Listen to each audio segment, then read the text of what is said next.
So, Ira, how do we learn about spending? Well, unfortunately, we don't learn very well. We spend probably 75% of our lives earning money, spending money, and worrying about it. And we spend no time in our lives learning about cash flow and money and savings.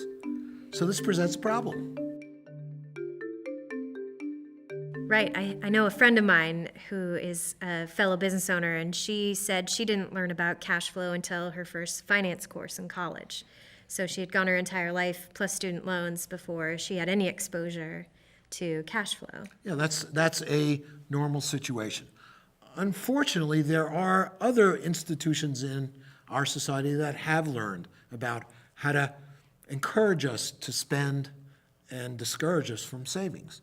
Many financial services companies, like credit card companies, as we mentioned previously, teach us how we could spend money without actually and buy things without actually paying for it.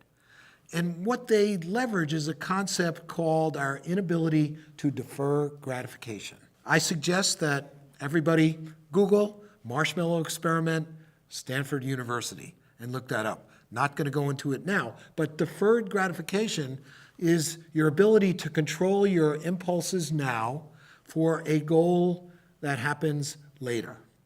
And it's not a popular practice in America at this point.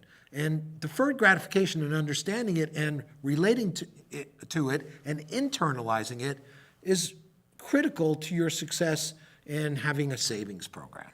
So, you talked about it a little bit before in managing your own household finances, where you may go over a little bit on travel in one month, so the next month you don't spend on travel. In fact, for the next few months, you won't be spending on travel, so that your travel expenses are essentially deferred at that point. That's this small, short version of it. The longer version of it is saving money when you're your age, 32, for a goal that's really long-term, like retirement. Very hard to relate to that, and takes strong willpower to deposit money that you could spend now into a savings account that's going to be spent much later. So, what are some tools that people can use to help them with deferred gratification? I'm glad you asked that because we certainly preach this in our practice. One technique is called acting as if. And so what that does is create a situation artificially, in essence, to motivate an individual or a family to put money in a savings account. You have a good example of deciding whether to buy a house or not and what impact a mortgage might have on your cash flow. That's right. A lot of my clients come to me asking how much house can they afford?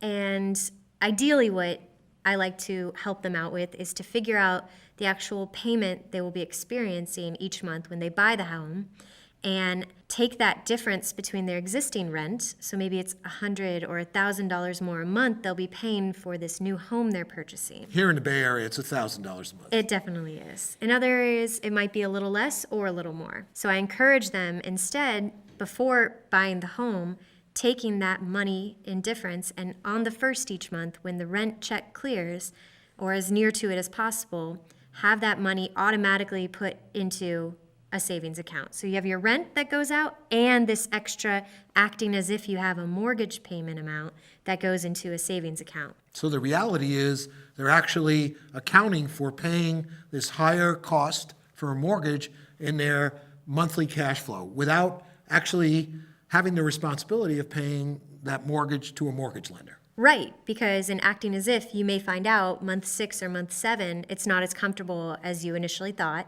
and you can't afford that additional savings payment from one month to the next. So you actually learn by practicing whether you can afford to control your spending to meet your income limitations. That's right.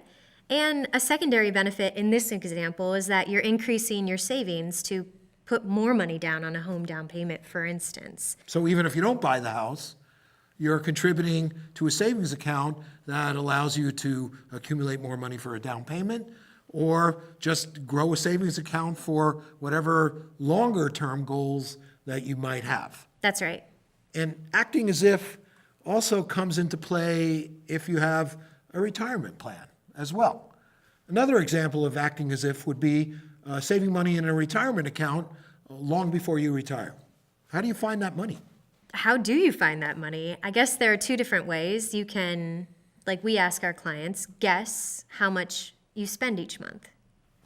That's the easiest way, right? I need to pay my rent, I need this much for food, this much for auto. But by the end of the month, I don't have that savings to come up with. So why doesn't that compute? Are the guesses ever accurate in our experience? In my experience, because I've done the work of tracking, and I've worked with many clients as well through this exercise, every time the estimates are well below the reality of what they're spending. People just don't like to admit how much they spend. A good example would be, as you know, we have clients who come to us, and when we talk about their spending, they tell us, oh, that month was a really bad month because I had to change the tires of my car. Right. Or I had to go to my sibling's wedding. That's only once in a while. And then we took a vacation, and we took my mother along. And then the next month there's something else. And what's our response to that in general to our clients? Those one-off expenses are actually happening on a monthly basis. Right. So accept reality, take responsibility, and make it a budget item. That's right. And then once you integrate it into your budget and you take responsibility for it and you're held accountable because you're tracking your spending, then you can manage it. That's a place where you can find the money to contribute to your retirement account or the extra money to pay a mortgage. That might be more than your rent. Right. That's one. Any other places that the money can come from? I think lowering your expenses is a good place to start because it's 100% in your control how much you spend. And it can come from your auto, food, home, it doesn't matter. Your cash miscellaneous for everything else, just to make it easier. However, another way that you can create more cash flow to go towards a retirement account or a savings goal is to increase your income. Any ideas about how to do that? I have plenty, but they seem to be a little bit longer term. Negotiating a raise through work, getting a higher salaried job if possible, taking on another part-time job or a side opportunity.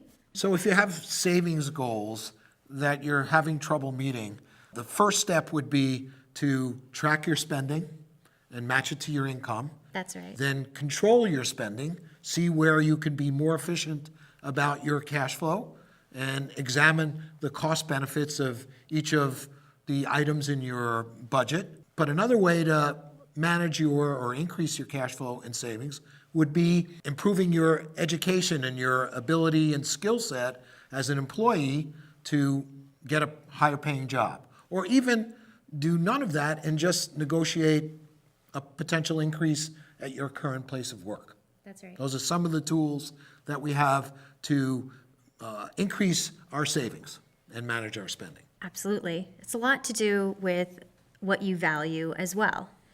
Do you value where you live? And do you have to pay? I mean, you and I, we're both in the Bay Area. Our housing cost is extremely high. Do we value that? Our budgets indicate that we value the location of where we're at, and we will pay a little bit higher as a result. So you're saying because we make a choice to live in the Bay Area, and we need to take responsibility for the fact that it's a higher cost of living area to live in. And if we moved to a lower cost living area and we were able to make the same income, we'd be able to save more money. But we can't neglect to take responsibility for the fact that our values say we want to live here. That's right. If that's true, there's a trade-off. And the trade-off is it's more of a challenge to meet our spending goals. That's exactly right. So let's bring it on home. Number one, deferred gratification means putting some thoughtful time between your decision to spend money and actually spending the money. 2, acting as if puts money into savings for your goal first, giving you some space before you spend to see if you can afford it. 3, estimating your budget reveals that we're really bad judges of simply guessing how much we spend. Because spending is made up of so many little decisions every day, this is what makes acting as if and saving more so difficult. 4, tracking your spending by month with simple categories is the only way to know what you're spending. And there are tools to help, but commit to a method and do it. 5, once you know the reality of what you're spending, compare your spending to your values. Do you like what you see? Is there a match? If not, what are some changes you could think about and implement into your budget gradually over time to make a better match?